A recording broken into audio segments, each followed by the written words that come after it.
All right, let's jump right in. Today, we're going to investigate something so common, so everyday, that we rarely stop to ask the most fundamental question about it. So, where does alcohol actually come from? I mean, really? This question, it's not as simple as it sounds. It's going to take us on a journey from pure biology to ancient archaeology and right into the heart of the human story. We're going to follow the evidence piece by piece like a detective story to get to the bottom of it. Okay, first things first. Before we can even start looking for the first human brewers, we have to get one thing straight.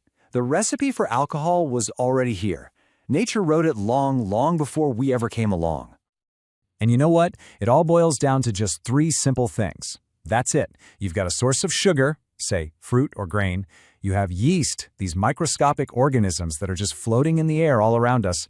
And you have time. That is the primordial formula. The scientific name for this whole process is fermentation. And what's happening is pretty straightforward.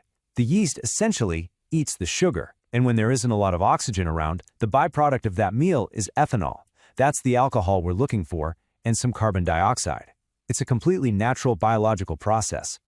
So you can easily picture how this happens all the time with zero human help. Imagine a piece of fruit drops from a tree, gets a little bruised, and its sugary juices are exposed. Wild yeast lands on it.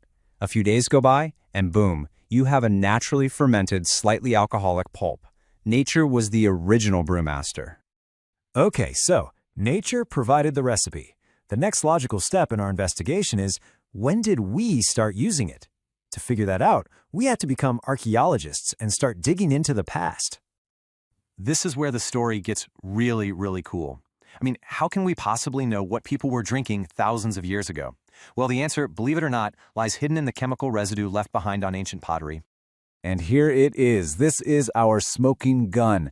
What's so incredible about this isn't just what they found, but how old it is. The oldest, most definitive proof we have comes from a site in China called Jiahu. Scientists analyzed the gunk left on the inside of these ancient pottery shards and found the chemical signature of a fermented drink made from rice, honey, and some kind of fruit. Let that number really sink in for a moment. 9,000 years. This is not a recent invention. Humanity's relationship with alcohol is older than writing. It's older than the pyramids. It is woven deep into our history.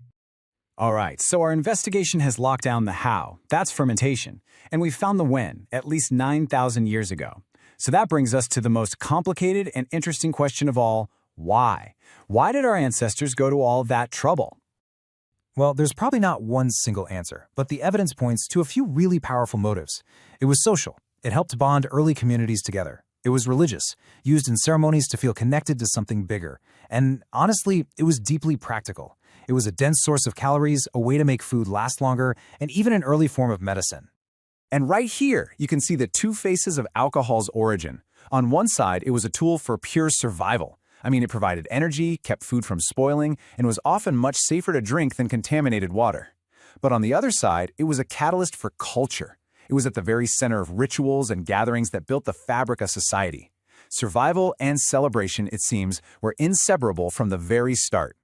So, we've seen the natural process, we've examined the archaeological proof, and we've explored the human motives. So what's the final verdict from our investigation? And it's this. This is the crucial point. Based on all the evidence, our ancestors didn't just invent alcohol out of thin air. No. They discovered a process that was already happening all around them, and they were clever enough to figure out how to replicate it, control it, and refine it. They harnessed a natural force. This quote just sums it up perfectly. We didn't just tame this force of nature. In a strange way, it might have helped tame us too. I mean, think about it. Some historians argue that the desire to grow grain specifically for beer was a huge reason humans shifted from being nomads to settled farmers. So as we were domesticating yeast, our need for alcohol may have helped domesticate us, anchoring us to our farms and our communities. And that leaves us with one last thing to chew on. If this substance was so important it helped kickstart civilization, what does its ancient legacy mean for our world today? It's something to think about. Thanks for joining me.